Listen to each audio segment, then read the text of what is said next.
What is an overstride? An overstride is when the leg goes out in front of the hip and lands out here, but what we really want to have is the weight come forward and land in what runners call a positive shin angle, okay? If I land like this, it's a break, okay? And I land like this, not only can it create shin splints, but it actually is a break, it is inefficient. And then I have to get my body to this position and then run, okay? So, want to land in a positive shin angle so they're in a position where they have immediate power. So they want to be on and off the foot. And so, by making these short steps, it teaches you how to land on the ball of the foot and, i.e., have positive shin angle. We're going to do some running drills, and we're just going to do the same drills that we just did up there on skis now. And it's no doubt more challenging. The yellow cones are the running drill. What we do from the start of the blue cone into the first cone is we just do a shuffle. And a shuffle is very low energy. It's just focusing on fundamental body position. Again, supple ankles, supple knees, hips actively forward, but not straight up and down or straight back, actively forward, upper body in an active body position. And we're just gonna shuffle, meaning just from on one ski to the next. And then into a run.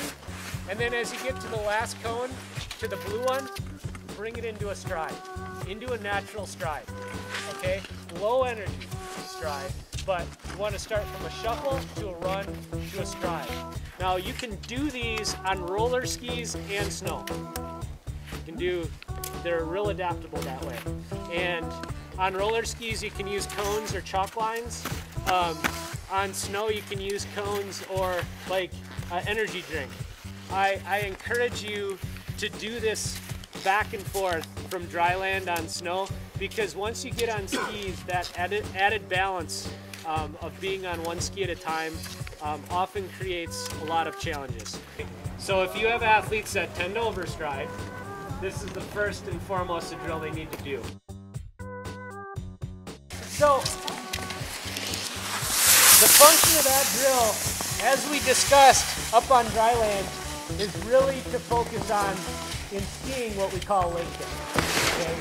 And you'll notice that it really is a function of first and foremost body position and kicking down and really being quick with the feet. Okay, so it's a condensed kick phase. It's a short drive and a short drive through. So this is really ingraining the fact that we need to be high, forward, and short and quick. Short and light, just like we're shifting to an easier gear on a bike. Want to keep that cadence high, okay? So now, gonna focus on taking it to the next step. The next step is applying more power, okay? And that's a bound. And this becomes infinitely more demanding because now you're 100% committed onto one ski and your float phase is in the air.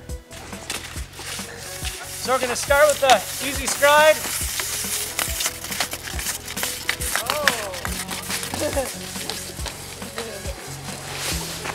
Really focuses on, again, body position and 100% weight transfer. Anytime that you do a bound, any jump mechanic, you want your weight 100% on top of that leg.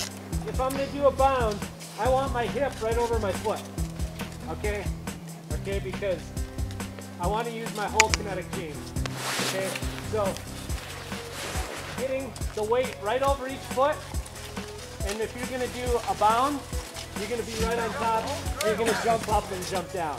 Again, if I'm going to bound, I'm right, all my weight is on top of one foot, and up and off of ball of my foot, landing down, ground reaction force, back up and down.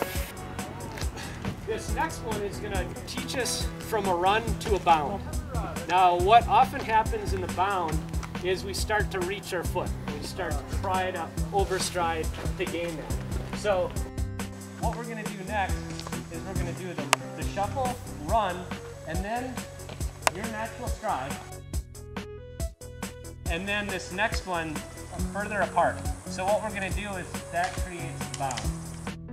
Focus on is more of the downward force, or that impulse kick, that becomes more powerful instead of reaching. Okay, I'm not on the foot for very long. I'm just using that ground reaction force, landing and popping right off. But you're still landing with, as runners call it, a positive shin angle. Okay, you're landing with the foot underneath you so that you can load and unload extremely rapidly.